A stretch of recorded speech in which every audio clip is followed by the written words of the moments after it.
This episode of the Beauty Industry Podcast was brought to you by Forest Salon Software.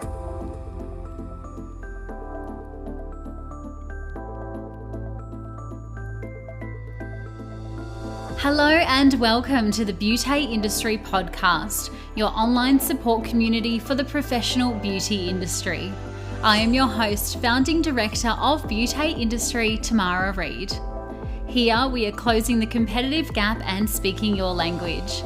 This is a platform created and dedicated to the professional beauty industry, valuing community over competition. We serve to help connect you with inspiration from industry experts, expand your knowledge through educational pieces, and bring you the latest in product and technology innovation. This is Beauty Industry. Today my guest is Lana Tarek from Lana Tarek Eyebrow Specialist. Lana is renowned as one of Australia's leading eyebrow specialists and qualified brow trainers in the professional aesthetic and beauty industry.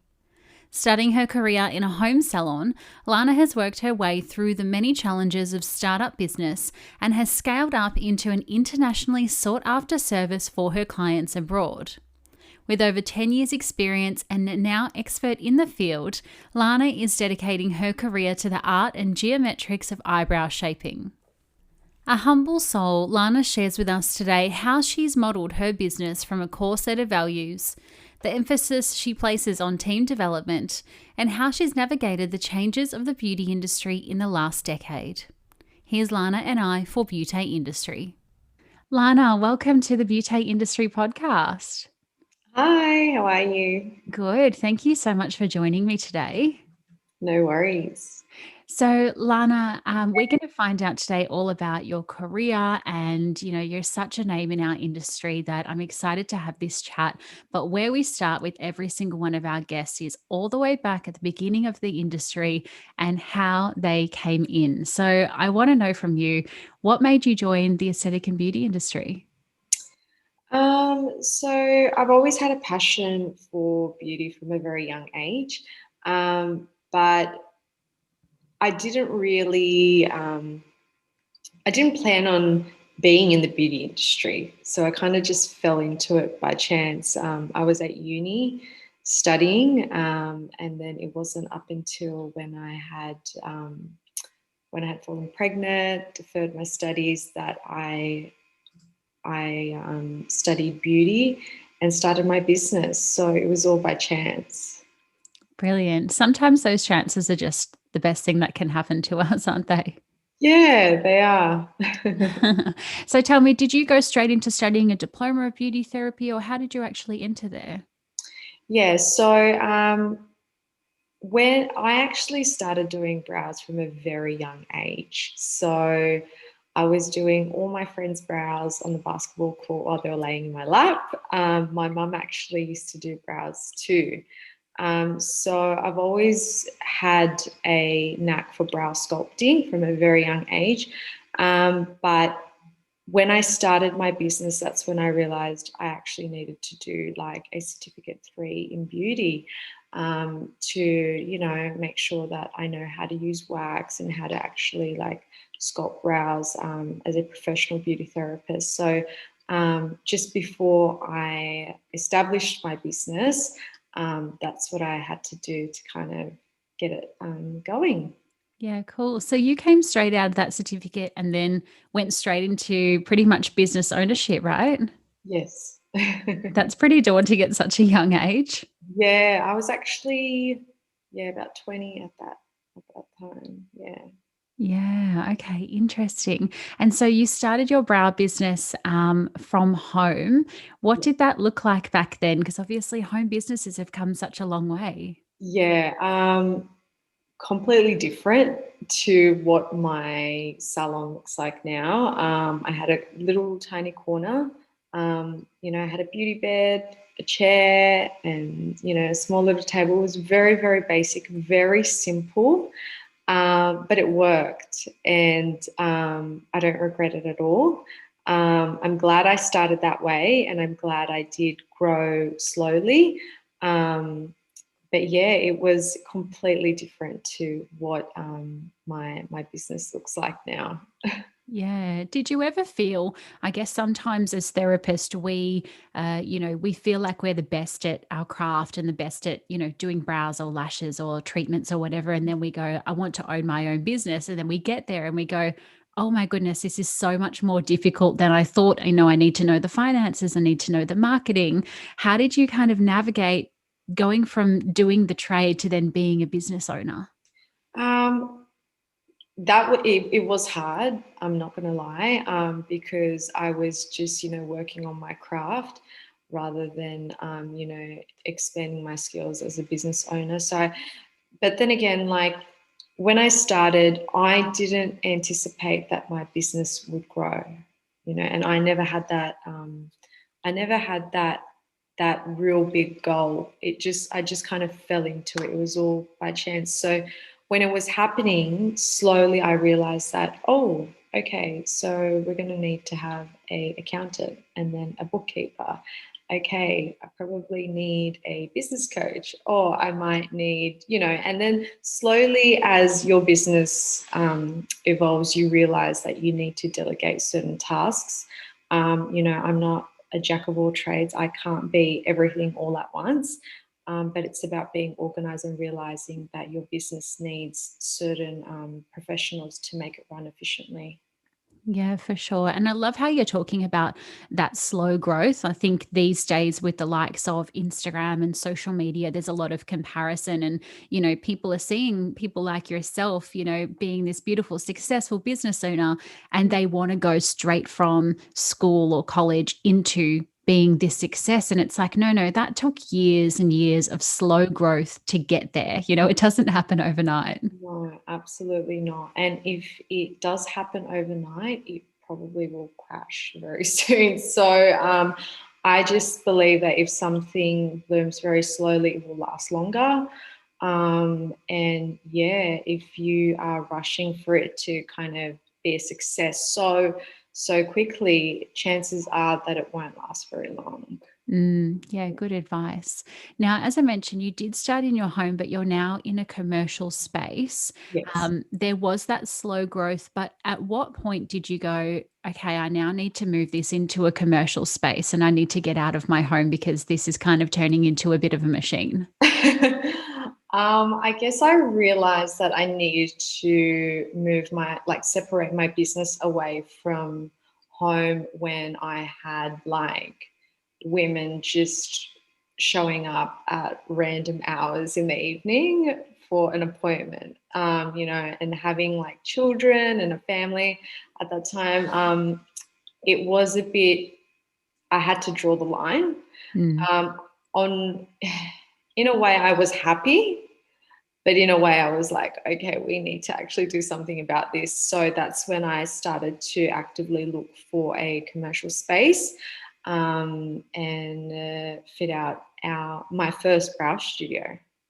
Yeah, so cool. I hear a lot of that conversation in our community, especially with home businesses or home studios, of like, how do I balance my time, because you're at home. So it's so easy to just say, I'll just quickly do this, in the Yeah. middle of cooking dinner or whatever with my work. But then it's like, no, no, you really need to kind of draw that line. I'm going to work between these hours and these hours, and this is what home looks like. Did you ever struggle with that balance of like switching off? I did. And because you're working, because you live in your work environment, it's very hard to switch off, even if you're not doing treatments, even if you're not physically doing the tasks.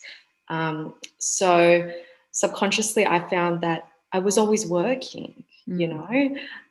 but once we did separate the business from home, I was able to switch off and not actually, and enjoy, like family time, cooking, and, the things that you want to do when you're outside of work.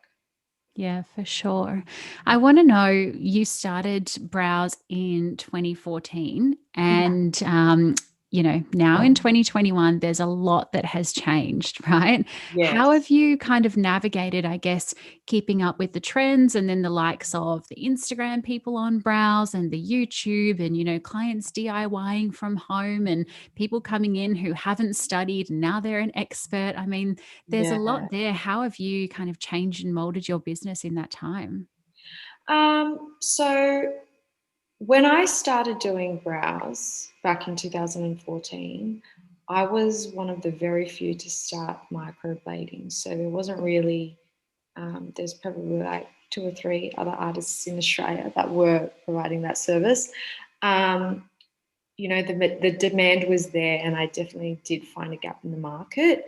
However, after doing several like courses abroad and even in Australia, like short courses to upskill, I realized that we were lacking professional courses for brows, ones that are in depth. So that's when I actually decided that I wanted to change the brow industry in Australia and launch my first course and launch my Browcademy. So when I did that, I felt that, we had a lot of new up and coming eyebrow artists entering the industry. And then shortly after that, my competitors also launched their own academies too. So I guess it did, in a way, help the industry because now we have a lot more brow artists in Australia, which is good in a way, yeah. After the break, Lana talks to team, personal branding, and lessons in between. But first, a word from today's beauty partner. Forest empowers salons, spas, and aesthetic businesses to manage, market, and grow their business, not just through innovation in technology, but also through personal growth, mentoring, and support. Forest believes it's the human touch that is at the heart of the salon community. That is why it's the only software provider to have a personal success manager connected to every business and a dedication to being the partner that helps salon owners achieve their dreams. With unlimited support, online training, and one of the most sophisticated marketing suites in the industry, Forest's cloud-based point-of-sale solution is there to support you to take your business to the next level. As a special listener of the Beauty Industry podcast, Forest is providing you access to 50% off your setup fee, which includes data migration and unlimited bespoke training. AKA, they're going to move all of your client details for you, as well as giving you 50% off the fee and custom training. To snap up this very special offer, click through the show notes to book your consultation with the team at Forest today. Thank you so much to the team at Forest Salon Software for making this episode of the Beauty Industry podcast possible. And now, back to Lana. I think it's one thing for people to sit back and see the foresight of, education and then developing courses and things that we're going to need here in Australia. But it's another for somebody to actually go out and create an academy and to build a whole course. What made you actually want to do it rather than just, having that dream? I guess like when I was doing courses, I found that, each course was good, but it didn't contain everything that a beginner would want to know or need to know. So when I was developing my first course in Browcademy, I just wanted to basically write a course that contains everything a beginner brow artist needs to know. So, trying to put everything like in my brain into a manual, just so they have a better learning experience. Yeah, I bet some of the feedback from your students has been pretty fantastic if they can kind of pick Lana Tarek's brain for, a day or Yeah. two. Yeah, like they do, and I'm really grateful. We've had some taught over hundreds and hundreds of students, and they've all been so great, and some are really successful too, which I'm so happy and proud. But yeah, I guess passing on my method has been really rewarding, and yeah, we just can't wait to like take Browcademy to the next level and do online courses as well soon. Yes, so needed during COVID. Yeah. I'm wondering then how much creativity comes into play when you are creating a set of brows versus like the actual skill and technique. Do you think everybody can do brows, or do you think that it's something that you've kind of got it or you don't? Yeah. So look, at the end of the day, I wasn't born microblading. Okay, I wasn't gifted. It's not a talent. It's a skill that you need to learn. There is a particular method. It's a procedure. However, I feel that certain with craft, you really do need an eye for detail. Okay, because if you do, it really does set your work apart from those who don't. So, with my work, I like to revolve around the golden ratio. So when I'm creating brow shaping, I like to incorporate that into the way I shape brows, just so it looks aesthetically pleasing to the eye. And with that being said, I also like to mimic natural hairs when I'm creating my strokes. So these are all ways that I like to implement creativity when doing brows. It's not just picking up a blade, using some pigment, and just doing strokes through the brow. You really do need to have an eye for detail. And this can come slowly, if you practice. Um, but some people are born with it. Um, but you can also nurture and develop your creativity too. Yeah, that's a great answer. And I guess it's how much time, you spend on, Yeah, developing the passion. Again, it's not going to happen overnight, but then how passionate you are. Because I think these days, there's a lot of therapists who go, there's potentially a lot of money in cosmetic tattooing. And, we've even seen it being asked in our community, is it a profitable service? And people yeah, go, oh, I can charge, 1,500, 2,000, 3,000 for brows. I just want to make the money. But I guess if you don't have that purpose and that drive and that passion behind the skill, well, then there's kind of no point, right? that's right. I want to ask you because I found it really interesting when listening to other people talk about yourself and your business and your brand.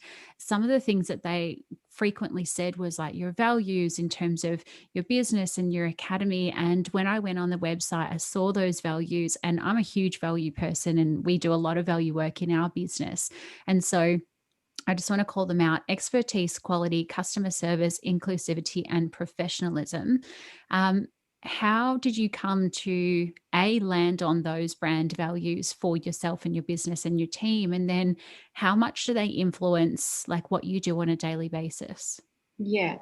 So basically, well, I found that with business, as a leader, as an employer, um, your values will basically be your company values. So after I realized, well, my personal values are what my personal beliefs are, I knew that that would be what my business would also reflect too.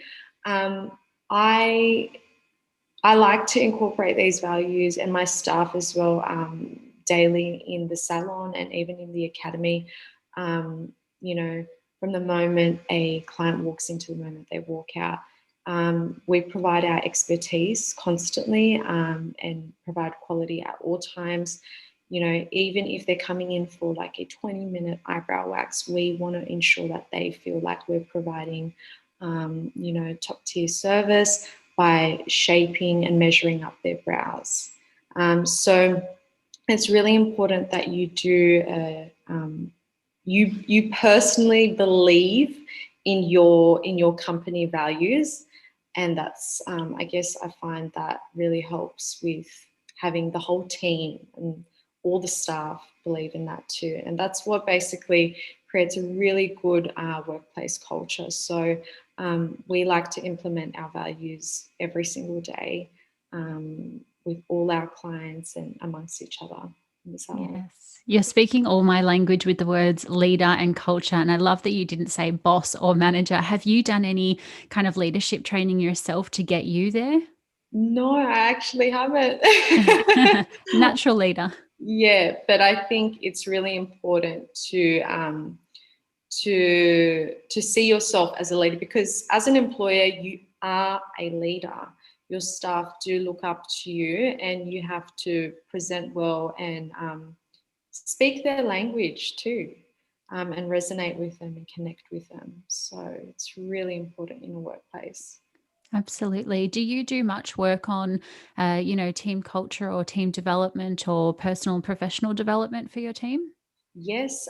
So every week we'll have like a brainstorming session. We don't like to call it a meeting so much, and that's where we'll like make suggestions, talk about like things in the salon that we want to implement or change, and as well as that, every quarter we have like a bonding outing where all the staff we'll get together and we will either, like have a dinner or go out for drinks or whatever it may be, just so we can all connect with each other.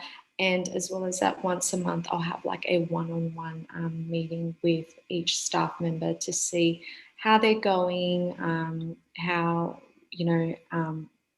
what they'd like to improve on, and how we can make that happen.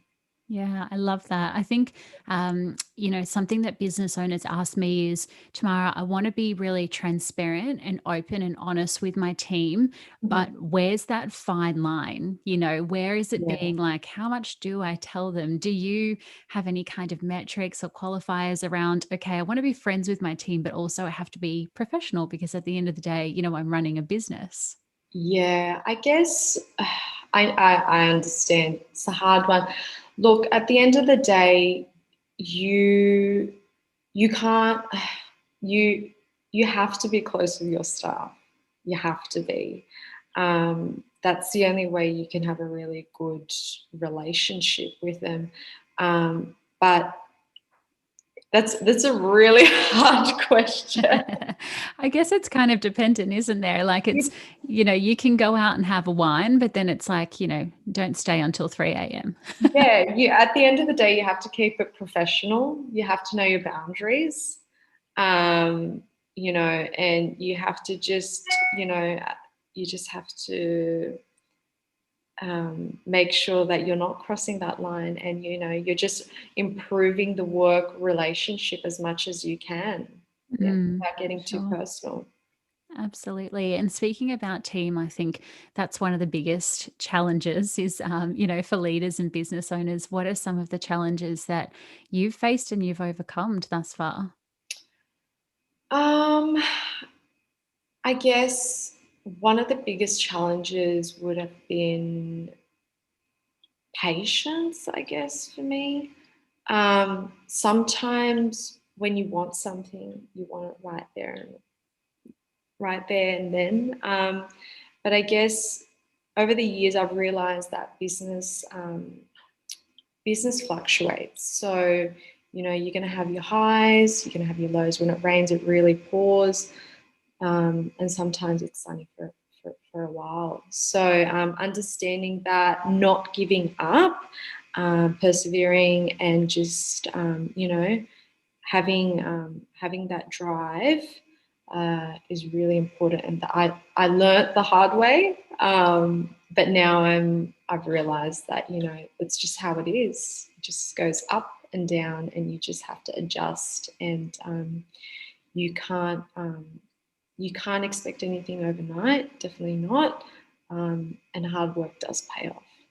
Yeah, absolutely. I want to ask you because you've drummed up quite a bit of press for yourself in terms of, brand awareness, and you've got this beautiful name and obviously quite a presence. How much importance do you place on personal branding and kind of getting yourself out there? Uh, in my case, I feel like it's really important that I do have, substantial personal branding. I am the face of my brand. So I know that consumers want to see the brains behind business, and they want to know more about myself and my journey, especially females. So I feel like yeah, we when we do any sort of press, it's great for me to be speaking for the business and for my team as well, because it really does help with empowering women and getting consumers to understand and connect with the brand. Yeah, for sure. I think a lot of people in our audience, in our industry, are quite shy about speaking about themselves, and they're Yeah, like, oh, I just want to speak about the business. I don't want to speak about me. Do you yeah. have any kind of tips or tricks did you overcome that yourself, or have you always been, pretty confident to speak about yourself in the business? Look, initially I was a little bit shy, but then slowly after I realized that with my brand, and it could be the case with other brands as well. If you are the face of your brand, you need to. It's essential. It really is. So, you know, giving yourself that confidence by doing daily affirmations, believing in yourself will really help, I guess, and will assist you when you're doing some sort of like press or interviews or whatever it may be. Yeah, beautiful.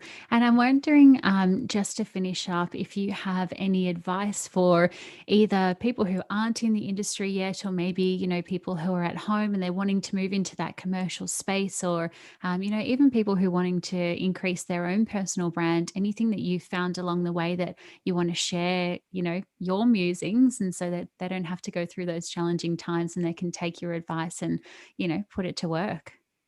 Yeah, I guess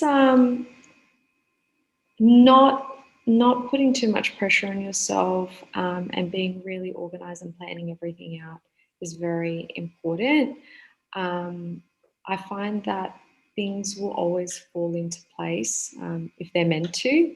Um, but the most you can do is just have a plan, forecast the business, do your numbers, ensure that it will be profitable for you, and that you're not